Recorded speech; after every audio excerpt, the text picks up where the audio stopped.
A Bela, a Simone também, a Fê, ó, todo mundo aí. Boa noite, Maravilha. Douglas. Buenas, tudo bem aí?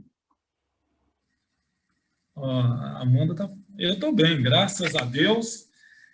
Eu não, eu tô assim, gente, sabe aquela loucura de pelo amor de Deus, chega as férias, né? Estou contando os dias.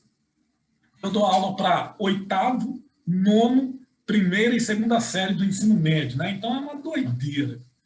É, então eu estou assim, Deus, preciso de férias. Mas tirando isso, está tudo ótimo.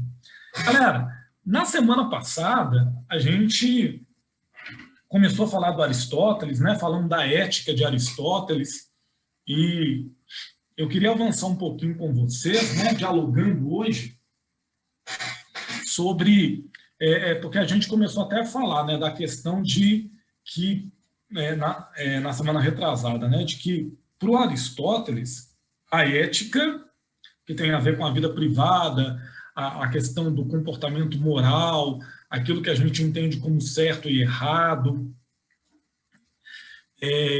tem a ver com a vida pública, né? Com o fato de, olha, se eu não sou um sujeito ético, uma pessoa correta, uma pessoa que pratica o certo e o errado,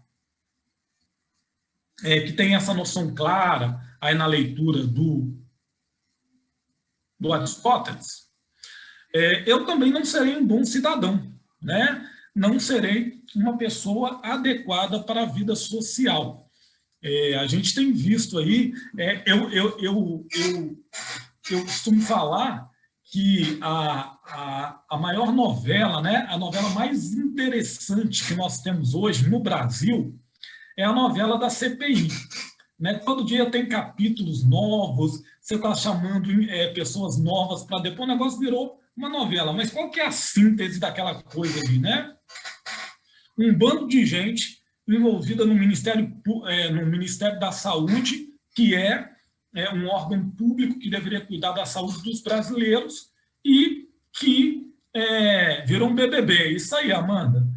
Exatamente, né? Eu até li uma reportagem muito interessante, viu, Amanda, não sei se foi no Estadão ou na Folha de São Paulo, que dizia exatamente isso, que o BBB que a CPI ela assumiu características de Big Brother Brasil, né? As pessoas estão acompanhando ali e tal, e a gente está vendo ali cada vez fatos que deixam bem claro que as pessoas que estão sendo chamadas àquela CPI, né?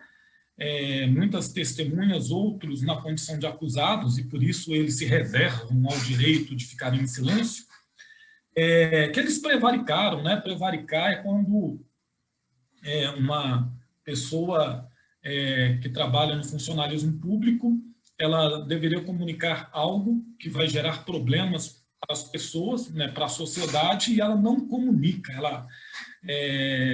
E aí tem de tudo, né? Tem a questão de dinheiro, muito dinheiro, a corrupção, e o Aristóteles, então, vai dizer por que essas pessoas, quando elas chegam, né, a ocuparem cargos públicos, elas estão envolvidas no processo da política, né? Elas, como é que eu posso dizer? Elas não se comportam da maneira esperada para a vida pública, que é pensar no bem dos cidadãos. Porque Aristóteles dirá que elas não são sujeitos éticos. Na sua vida, elas não tiveram um desenvolvimento moral adequado. Elas foram pessoas que, no seu desenvolvimento, tiveram um desenvolvimento moral deficiente. Né? Elas sempre se aproveitaram dos outros, né? Das oportunidades, e sempre tiveram a oportunidade de fazer o errado na vida, né? Dirá Aristóteles, se você investigar, você vai descobrir que elas não passaram a ser corruptas quando chegaram na vida pública. Elas já tinham um histórico. Então, para o Aristóteles, ética não se separa de política. Até porque, para o Aristóteles, o homem, nós, cada um de nós que está aqui nessa sala, somos animais políticos. O homem é um ser social e faz parte da natureza do ser humano as relações comunitárias. Então, a gente precisa entender, gente, que quando Aristóteles fala de política aqui, ele não está falando aqui só, né, do que acontece lá em Brasília ou do que acontece dos políticos profissionais, vamos dizer assim. Política, de acordo com Aristóteles, é tudo aquilo que envolve a vida pública.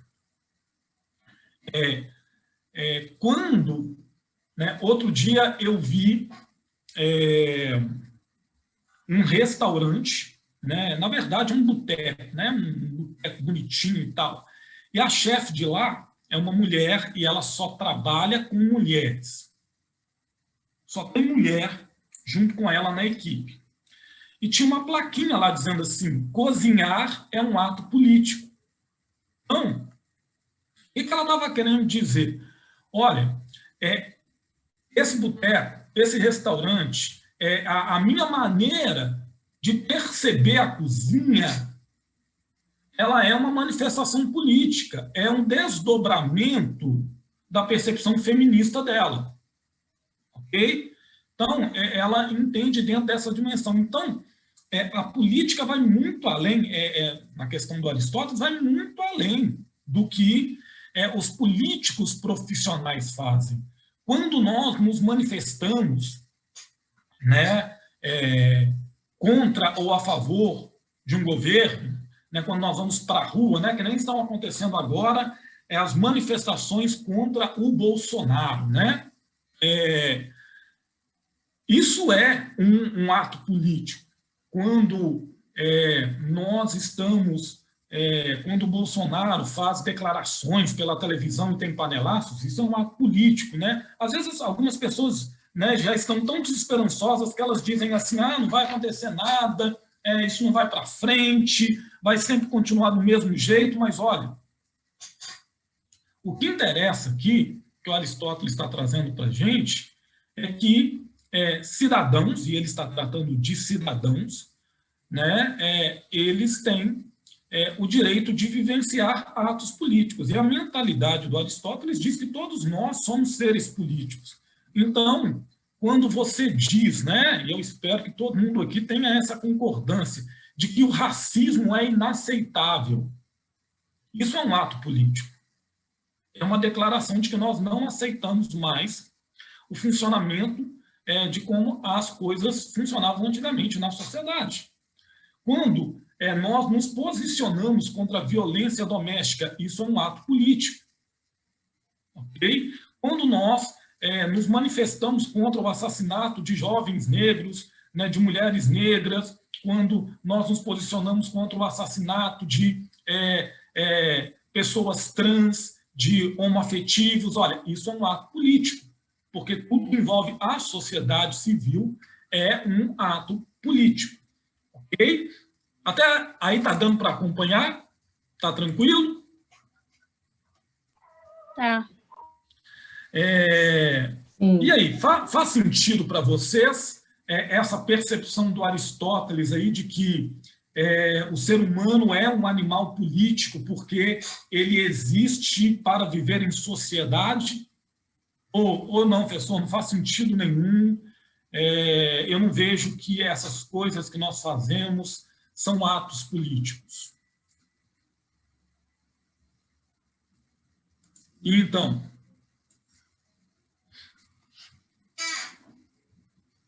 entenderam a pergunta? Repete a pergunta. Ah, só você não... Tá. Vou repetir a pergunta. Faz sentido para vocês o que o Aristóteles disse, né, de que o homem é um animal político, entendendo aqui, né, que esse ser animal político no sentido de que é um ser que ele vive em comunidade, ele não se separa da comunidade, não é possível que o homem viva, né, que ele seja humano e viva fora de uma comunidade, e vivendo dentro de uma comunidade humana, ele vai se envolver ali nos conflitos sociais, morais, econômicos, políticos daquela sociedade, e ele vai opinar e participar daquela vida em sociedade. Faz sentido ou não? Professor, não tem sentido nenhum. Para mim faz sentido. Para mim também.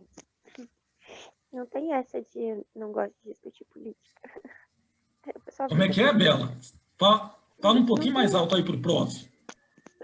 Não tem essa coisa de tipo, eu não gosto de política, eu não gosto de discutir política, eu não me envolvo política. A vida é política. É sobre seus direitos, é sobre o que você está vivendo, votando, respirando, usando, sobre suas liberdades. Tudo isso é decidido em câmera, em voto. Então, como que eu não gosto de discutir política? Então, você não gosta de falar sobre a sua vida, então, a sua própria vida. Tudo é até política. interessante, né, Bela, o que você está falando aí, porque quando você, né, diz assim, eu não gosto de política, eu não quero me envolver, não, as coisas que eu faço não são atos políticos, eu me recuso. Bom, se você não está decidindo, se você não está participando, alguém está decidindo por você. E aí, muitas vezes, essa pessoa que está decidindo por você, ela vai tomar decisões que podem afetar a sua vida negativamente, né? A Márcia está falando que tudo influencia a vida de todos, né? Então faz muito sentido. Ok, a Bela também falou que faz sentido. Gente... Professor? Sim, Suzana? Mas eu acho que nesse caso aí é Platão? Não, Aristóteles. Aristóteles, desculpa. Sim. Mas eu acho que no caso de Aristóteles aí, ele fala um pouco, eu acho que é além da política de partido, não é? Não, é o que eu falei. Né? Então, eu expliquei que tem a ver com todas as esferas da vida em sociedade. Exatamente. Então, sei lá, quando você... condomínio, Exatamente. Uso abusivo de material escolar, por exemplo, que pedem, você sabe que o filho não vai usar aquele tanto de coisa. Isso é política. Esse cursinho aqui é um ato político. Exatamente. Sabe, você vê uma coisa que é política e que a gente não pensa nessas categorias. Porque o que é política, gente? É tudo que envolve relações de poder, ok? Então, a família, ela envolve relações de poder. Acho que é o primeiro lugar político na vida da gente é a família. Exatamente. É isso que eu ia dizer, quando você está na igreja, aí eles vão escolher quem vai cantar lá na frente, e você sabe que está sendo escolhida, não é porque tem uma voz legal, é porque é amiga da filha do pastor. Por determinados critérios, né? Alguns critérios são justos e outros são injustos. Olha aí, né? É o que você disse. Olha, a pessoa, ela não foi escolhida para cantar porque a voz dela é a melhor, é a mais necessária, a mais adequada, mas é pelo famoso QI, o que indica. Então, a Suzana está falando aqui do quê? De relações de poder que existem em todos os lugares, né? Então, veja, é injusto. Se é injusto, nós estamos falando de justiça. Justiça envolve política. Olha, está dentro das igrejas cristãs, está dentro de qualquer estrutura religiosa, seja ela cristã, de matriz afrodescendente, espírita, hinduísta, shintoísta, budista, está dentro das famílias, independente do formato, né? Tem famílias que são de duas mães, de dois pais, tem famílias que são a avó e o neto, tem famílias que são pai, mãe e os filhos, né? Então, olha, existem as relações de poder, por quê? Porque ali vai ter o combinado, né? Vai ter os combinados ali, né? E aí, essas estruturas aí, elas envolvem política, né? Ok? Tranquilo? Então, é nesse sentido aí que o companheiro Aristóteles fala aí que nós somos, né? Nós, seres humanos, somos animais políticos, ok? Tudo bem? Tá bom, Márcia. Eu já ia te perguntar, Márcia, nunca vi ela falar o que é, né? Já ia te perguntar aqui, mas aí você falou que não era para mim. Meus amores, tendo dito isto, né? Eu acredito que as partes mais importantes aí do Aristóteles, né, são... A Thalita está dizendo que acha que a igreja não tem a ver com a política. Então, explica para mim, Thalita, por favor. Claro, peraí, já volto.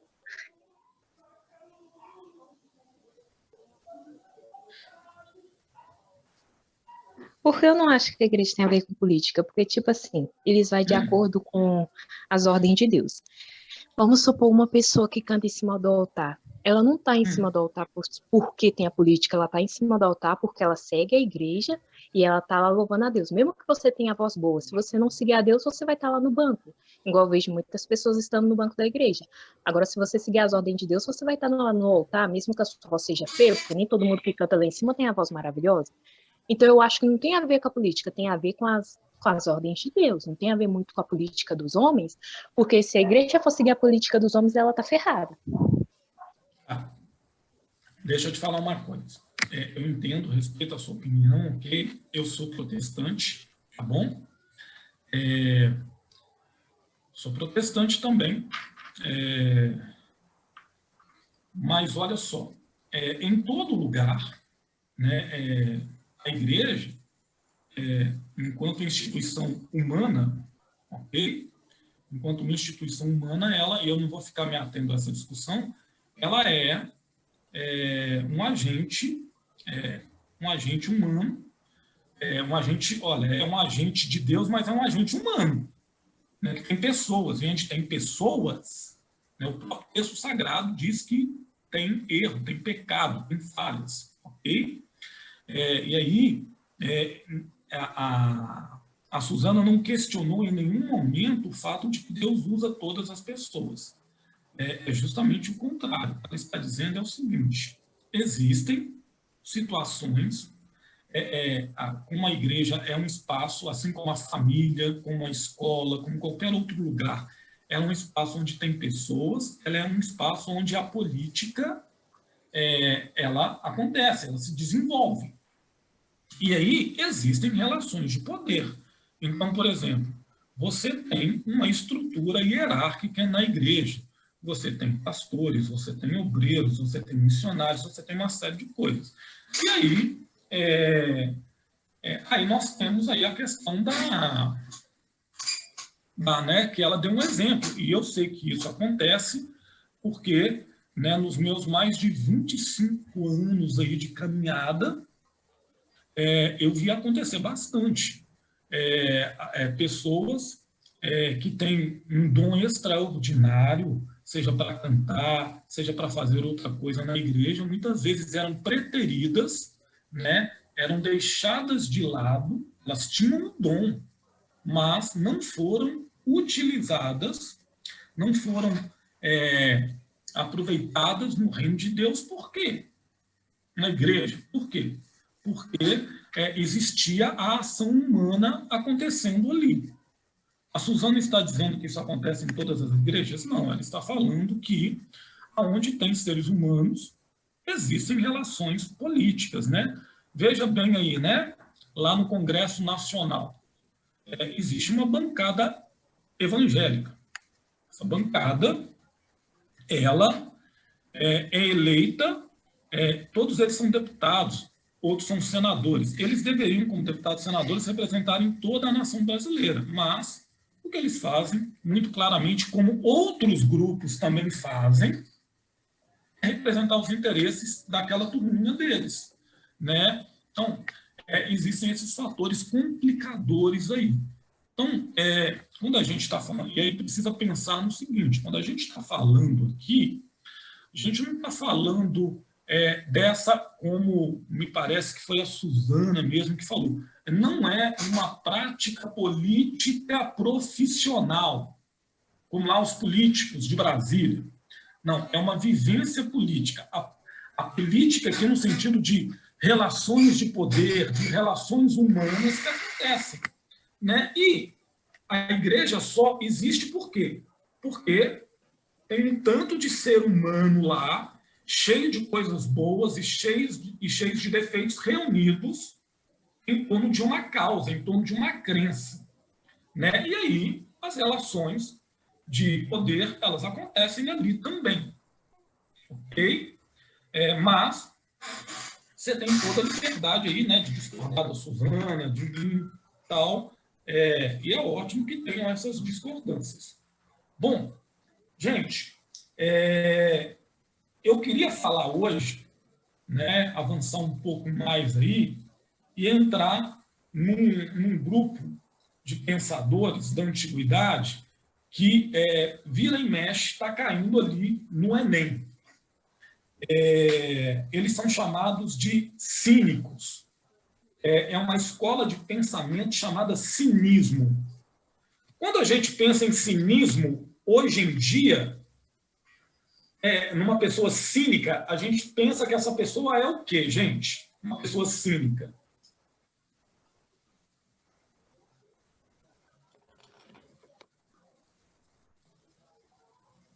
Então, a pessoa é cínica. A gente diz que ela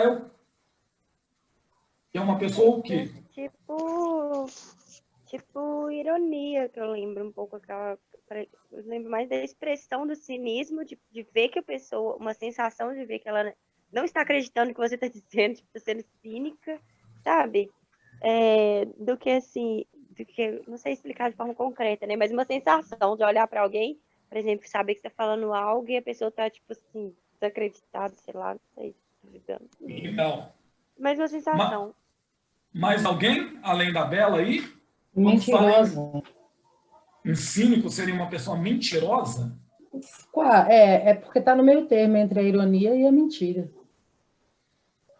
Eu acho que é quando a pessoa mente, só que ela não admite para outra pessoa que ela está mentindo. É mais ou menos isso aqui. Acho que é tipo isso que a Suzana estava... Estou tentando incrementar o que a Suzana estava falando. Bom, olha só, vamos tentar caminhar com o que a Bela falou, e aí a gente encaixa, vai tentando encaixar. Porque, por exemplo, o cínico, ele não é uma pessoa necessariamente mentirosa, tá? Ele é uma pessoa que ele tem um jeito de falar e de perceber e de comentar sobre certas situações, né? A gente pode falar até daquele humor ácido, aquele humor corrosivo, aquela ironia pesada, quando vai fazer comentário, não só no sentido de estar ouvindo a gente e estar sendo irônico, mas no sentido de quando faz um comentário, né? Ele sempre solta um comentário, né, daqueles assim, irônicos, ácidos, críticos, entende? Então, eu acho que isso se aproxima mais do cinismo, tá? Porque o cínico, ele não é necessariamente um mentiroso, né? Ele tem uma posição de... ele assume aquela posição de ficar questionando, de ficar colocando em dúvida, em xeque, aquilo que a gente fala, né? Tá dando para acompanhar? Tá dando para entender aí? Então, nesse sentido, é muito próximo do que a Bela disse. Tá, gente? E, bom, o cinismo, como um movimento filosófico, ele surgiu lá no século III a.C. O maior pensador do cinismo, naquele período, né, século III a.C., era um cara chamado Diógenes, da cidade de Sinope. O Diógenes era um cara brilhante, sensacional. O pai dele mandou ele para Atenas, né, para estudar na academia de Platão, com Platão. E Diógenes, para poder ir estudar com Platão, teve que aprender os fundamentos básicos da matemática, porque Platão não aceitava nenhum aluno para estudar filosofia com ele e não entendesse pelo menos um pouco de matemática, porque, de acordo com Platão, a matemática é o conhecimento mais excelente, porque é a forma de conhecimento mais racional que existe. E se você não entende matemática, você também não será capaz de entender filosofia. E Diógenes foi para lá e achou aquilo lá muito chato. Ele detestava as aulas de Platão. E começou a andar pela cidade de Atenas. E ele começou a perceber que tinha um cara, um mendigo, que ficava atormentando a vida das pessoas com questionamentos. E ele se interessou muito pela forma de pensar desse mendigo. E rapidamente acabou se tornando discípulo desse mendigo. E o Diógenes, então, passou ele mesmo a viver perambulando pelas ruas de Atenas. Simplesmente com a roupa que ele tinha no corpo, com um cajado e com um prato que servia para ele comer. E ele morava num barril. Né? Lembra muito uma série que eu amo de paixão, né? A Turma do Chaves. O personagem do Chaves foi inspirado no Diógenes, de Sinope, tá, gente?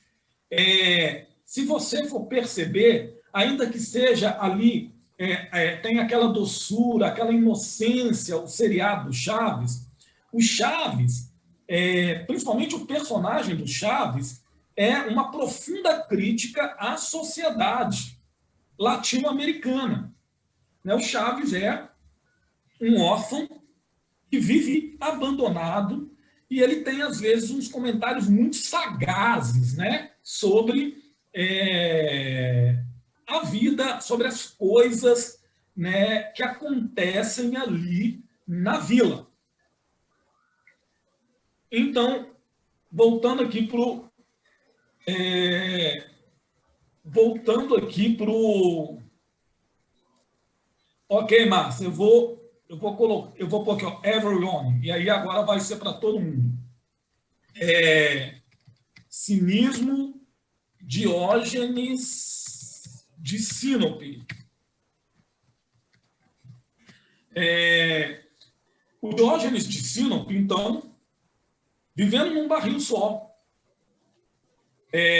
andando com um cajado, tendo uma roupa só e tendo um prato só para poder comer, ele começa a apregoar pelas ruas de Atenas que os cidadãos atenienses eles deveriam parar para refletir, porque têm se entregado a uma vida de luxo, quando, na verdade, a verdadeira felicidade está em viver uma vida simples. E para Diógenes, viver uma vida simples era viver uma vida o mais próximo da natureza, do mundo natural, imitando a natureza. Então, veja, o que Diógenes está tentando responder para nós? Uma pergunta que cala profundo no coração de cada um de nós. Como é que eu faço para ser feliz? E a resposta do Diógenes, nós concordando com ela ou não, é a seguinte: para que você seja feliz, você deve viver uma vida mais simples e deve imitar ao máximo a natureza, o mundo natural. E para que os cidadãos atenienses, né, então ele começa a fazer críticas sociais, ele começa, o cinismo tem a ver com viver uma vida simples, imitando a natureza, mas por isso também eu faço uma crítica contundente, pesada ao estilo de vida social. E o Diógenes, ele não poupa ninguém, né? Ele diz que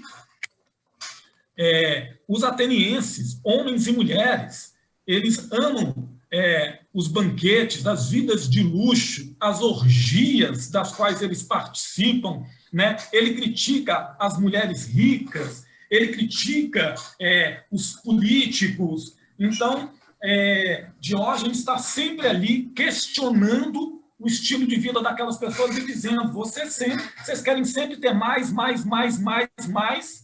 e jamais serão felizes. Porque ser feliz tem a ver com ter menos, tem a ver com imitar a natureza. E o que está acontecendo na época do Diógenes? O imperador Alexandre o Grande, do Império Macedônio, tinha dominado o mundo todo conhecido da época. E o Diógenes joga isso na cara dos atenienses o tempo inteiro. Vocês estão de conchavo com esse governo porque vocês querem se dar bem. É como se ele fosse falar hoje, ele ia dizer assim, ó, vocês que estão aí apoiando o Bolsonaro, vocês que se colocam do lado desse governo, vocês estão fazendo isso porque vocês estão dando vantagem. Vocês estão fazendo isso porque vocês vivem uma vida de luxo, uma vida tranquila. Então, o Diógenes, o cinismo na antiguidade, funciona como uma espécie de crítica social, de consciência social. Né? Os atenienses tinham perdido isso. E aí acontecem, gente, situações muito, mas muito engraçadas, né? Com o Diógenes. Né? Uma dessas situações engraçadas aí acontece uma vez, né, que o Diógenes ele está deitado no barril e ele está comendo, né,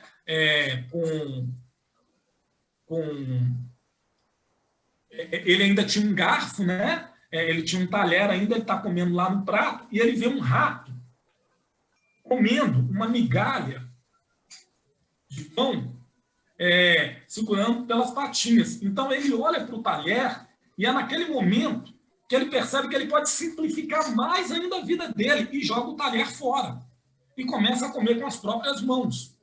Então ele é muito radical, ok? É claro que a gente precisa ir para esse extremo, né? A mensagem que está por trás vamos viver uma vida mais simples. Mas olha, esse cara vive isso na radicalidade. Numa outra vez, né? Uma dessas mulheres ricas de Atenas que se sentiam no direito, né, de ridicularizar as pessoas, né, porque o seu marido tinha cargos de poder no Império Macedônio, ela para diante de Diógenes e começa a humilhá-lo, né, falando o quanto que ele estava falando verdades, né? Você fede, você é sujo, né? A sua visão, ela causa transtorno para as pessoas, e foi pegando pesado com Diógenes, né? E o Diógenes, pobrezinho, só ouvindo, né? Quando ela parou de falar, né? Do tipo, você não tem nada para falar? O Diógenes levantou a manta dele, agachou e fez o número 2 na frente dela. Como se ele estivesse dizendo, olha, né, aquela expressão que a gente usa hoje em dia, né? Tô cagando e andando para você, né? Exatamente, né, Bela? Caguei para você, né? E segue em frente, ok? Pode falar, Suzana? Não, eu ia falar era outra coisa aqui, mas estou adorando sua linha de raciocínio. Então, quer dizer, não é sua linha, é o lógico. Elementar. A Bela tá dizendo que é amor, sujeito. Elementar. Imagina, né, Bela? Imagina, Bela, um cara fazer isso hoje. Não, maravilhoso. Tem teoria, tem que ter alguma coisa escrita, esse cara escreveu alguma coisa, as pessoas escreveram alguma Bela, coisa dele. O que a gente conhece dele, né, foi registrado pelo Aristóteles, que graças a Deus se importava em registrar as ideias das outras pessoas também, né? Mas tem registros de fragmentos, tá? Eu posso tentar achar e mandar para vocês, tá? A Amanda está dizendo que ele é um cara de classe aqui. Não, olha só essa daqui, né? Isso aqui, gente, a gente não sabe, o que eu vou contar para vocês agora, a gente não sabe se é verdade ou se é uma espécie de alegoria para ressaltar mais ainda o estilo de vida do cínico, ok? Mas tem uma história que conta que o próprio Alexandre o Grande ouviu falar de Diógenes e foi até Atenas para poder conhecê-lo. E o Diógenes estava deitado no barril dele, né? Era um meio barril, e não fez o cinismo como um movimento filosófico. Tem Diógenes, tá, Bela? O maior representante. O mendigo, que foi o mestre dele, é o fundador do cinismo, mas eu não estou me lembrando o nome agora, e ele realmente não tem importância, porque o grande pensador mesmo do cinismo é o Diógenes. E aí, né, tá lá, chega o Alexandre o Grande, né, e o que acontece, né, quando uma autoridade política chega diante de nós? É um imperador, é o dono do mundo, cara, né? Se espera que a pessoa levante, né? O cara fica deitado lá.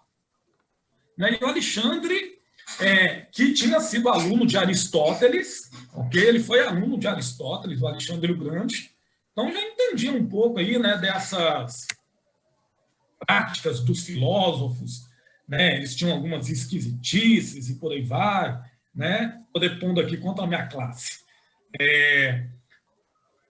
O Alexandre falou assim: olha, eu ouvi falar da sua sabedoria, fiquei muito impressionado e eu vim aqui para dizer que eu estou disposto a te presentear, te dar um presente, você pode me pedir o que você quiser. Diógenes, né, olha para o Alexandre o Grande e faz assim: ó, gente, tipo, sai da minha frente, você está tapando o sol. Adoro. Sai da minha frente.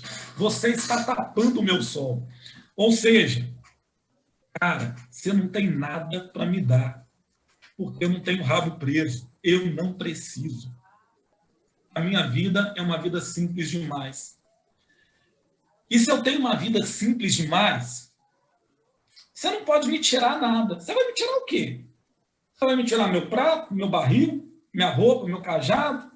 Minha vida é isso que eu tenho, né? E aí a minha vida, o meu estilo de vida passa a ser uma denúncia para uma sociedade que vive baseada na superficialidade, que passa, né?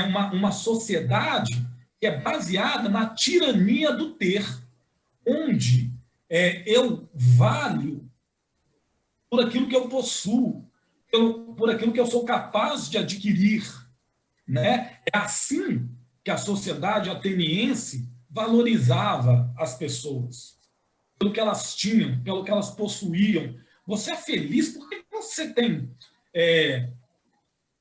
tantos bens, porque você adquiriu esse posto de poder no Império Macedônico, aqui no Brasil. Olha, você é feliz porque você tem uma casa, porque você tem um carro, porque você tem tantos títulos, porque você pode comprar tantas coisas e por aí vai. E o Diógenes, né, uma coisa que é fundamental a gente entender é o seguinte: existe algum problema em ter essas coisas? Não. Né? Qual que é talvez o grande aprendizado que nós podemos ter aqui com o Diógenes, né, e com os cínicos? Existe uma diferença entre necessidade e aquilo que eu quero, né? Então, muitas das coisas que nós temos, elas são supérfluas, elas não são necessárias para a gente viver, né? Aquilo que é necessário são coisas bem básicas. E uma outra coisa, né, que fica muito clara aí no ensino do cinismo nós nos tornamos escravos das coisas que nós possuímos. E aqui é uma relação perigosa, porque elas passam a nos possuir, porque o Diógenes está apontando para o seguinte: na medida em que eu não me reconheço, eu não me entendo como um ser, como uma pessoa legítima, se eu não tenho essas coisas, então não sou eu que as possuo, são elas que me possuem. É disso que o Diógenes está falando, né? Diógenes está dizendo, olha, eu posso ser aquilo que eu quero ser porque eu não sou escravo de nada. Né? Tá dando para caminhar? Tá dando para entender? Faz sentido para vocês? Né? A Bela realmente amou Diógenes, né? Eu amei. Eu também amo Diógenes. É a minha escola Eu fiquei helenística. pensando nessa questão assim, nossa mesmo, né? Porque, por exemplo, eu conheci umas meninas que elas... Peraí. Tipo assim, que elas são mais ligadas nessa questão estética, instagramável, né? Eu acho que eu tenho 31, se elas têm 26, é como se fosse uma geração abaixo, né? Isso. E elas já são muito ligadas, assim, nessas questões, e tudo isso faz muita diferença, né? Eu não sei se a sociedade vai voltando para essa coisa mais consumista e depois deixando de ser um pouco, eu não sei como funciona. Mas eu não sinto que não sei se é da minha geração ou se é da minha personalidade, né? Também que para minha carteira mesmo, carteira de documento, eu comprei com o Hippie ali na Praça 7, foi R$20, de caixinha de leite, tá ótimo, tá comigo há anos, entendeu? Então, tipo assim, o que não é completamente diferente do que tá tipo, no hype, assim, né, social. Não sei se isso é de geração, mas eu me senti abraçado por Diógenes nesse ponto, de sentir que, tipo assim, não precisa disso, entendeu? Não precisa de sei lá, né, igual eu li a notícia lá da Débora Seco pagando diária de R$432 mil. E eu fiquei conversando sobre isso, falando assim, por quê? Né? Por que é tão necessário, né? Estar num lugar onde você vai gastar R$432 mil uma diária. Não sei, acho que tem tanta gente precisando, não sei, chega, na minha opinião, né? Chega a ser desnecessário, sabe? Chega a ser até ofensivo, né, Bela? A verdade é essa. Não, faz todo sentido. Eu acho que é uma questão... Eu acho que são as duas coisas, sabe, Bela? Eu acho que é uma questão de personalidade e é uma questão geracional. Porque existem pessoas nessa geração mais nova que também elas procuram uma linha mais simples e tal. Mas você veja, o fenômeno com que a tecnologia ela colabora para ir contra os ensinos do Diógenes, né? As redes sociais, elas, né, o próprio nome já diz, redes sociais. O que é importante nas redes sociais? É ser visto, é ser curtido, que falem de você, que você esteja ali antenado, que você esteja sendo visualizado. Então, mas será que é isso que me define? Será que isso que é realmente necessário para a minha vida? É o que vai me fazer feliz? Né? Talvez seja um conceito, né? Algumas pessoas dizem, é o que vai me fazer feliz, eu quero ser reconhecido, eu quero ser uma das pessoas tops das redes sociais e tal. Mas, olha, acaba sendo um estilo de vida aí, onde a pessoa acaba vivendo uma vida aí muito escravizada, muito triste, porque ela perde muito aí da sua autenticidade, né? Queria ouvir aí outras pessoas, gente, né? Além de mim, da Bela aí. O que vocês acharam aí do que o Diógenes disse?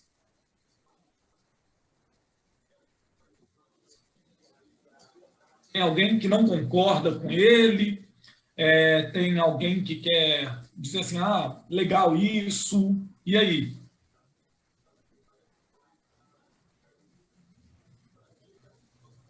Não?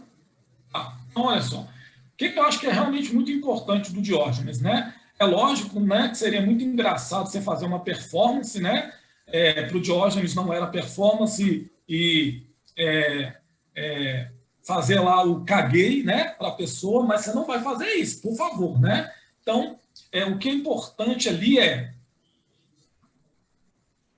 sociedade, vocês vivem um estilo de vida que é altamente questionável, porque vocês estão valorizando coisas que não trarão felicidade para vocês. O foco de vocês está no ter, no possuir, né, no possuir coisas, no possuir postos de poder, mas não é isso que traz a felicidade. A felicidade, ela se encontra nas coisas simples da vida, num estilo de vida simples. Não confunda com o estilo de vida minimalista, tá? É um estilo de vida simples. E o que é um estilo de vida simples para o Diógenes? É um estilo de vida onde eu imito a natureza, né? Onde eu vou aprender com a natureza. Outra coisa muito fundamental que eu lembrei aqui. Alguns atenienses julgavam que Diógenes era louco. Não, Diógenes era um gênio. Ele tinha uma capacidade argumentativa sensacional. E sempre que algum filósofo ou algum orador ia para a Ágora, para a praça pública de Atenas, para discursar, ele estava lá no meio da multidão e questionava aquelas pessoas. Então, ele tinha uma capacidade racional incrível. Isso por quê? Porque a partir do momento em que eu foco no estilo de vida simples, em que eu não sou escravizado por uma série de coisas que me roubam e exigem a minha atenção, eu consigo, então, realmente me concentrar para desenvolver uma vida intelectual, uma vida reflexiva mais aprofundada. E aqui existe mais uma aplicação, né? A Bela falou de geração mais nova, né? Existe mais uma aplicação que tem a ver com os nossos tempos. As pessoas falam que os garotos hoje, eles têm muito mais conhecimento do que as gerações anteriores, do que nós tivemos. Galera, isso não é necessariamente verdade. O que os garotos têm, diferente das gerações passadas, é mais informações. Eles têm informações assim aos montes, mas eles têm uma grande dificuldade, muitas vezes, de se aprofundar naquelas informações que eles recebem, porque eles passam tudo muito rápido, por aquilo muito rápido, e desenvolvem, então, uma relação superficial com o conhecimento. E isso é perigoso, né? Tranquilo? Dá para acompanhar até aí? Sim. O professor de hoje não chegou ainda, né? A professora não está aqui ainda, né? Porque senão eu vou tocar o barco. Quem que tem sido, gente, depois de mim? Fernanda. Fernanda, tá. Então ela não chegou ainda, não. Ela não chegou ainda. Bom, vou começar então agora, né, a falar de uma outra escola de pensamento também da época do Alexandre o Grande. Ela quer responder a mesma pergunta que o cinismo fez, que o cinismo tentou responder. Como é que eu faço para ser feliz? Chegou aí. Na hora que eu ia começar, ela chegou. Deixa o áudio da Fê conectar aí. Aí a gente vai continuar na semana que vem. Não, caiu. Acho que a Fê está tendo dificuldade de entrar. Bom, deve estar tendo dificuldade de entrar. Gente, as escolas de pensamento na época do Alexandre o Grande, elas estão... Ei, Fê, tudo bem?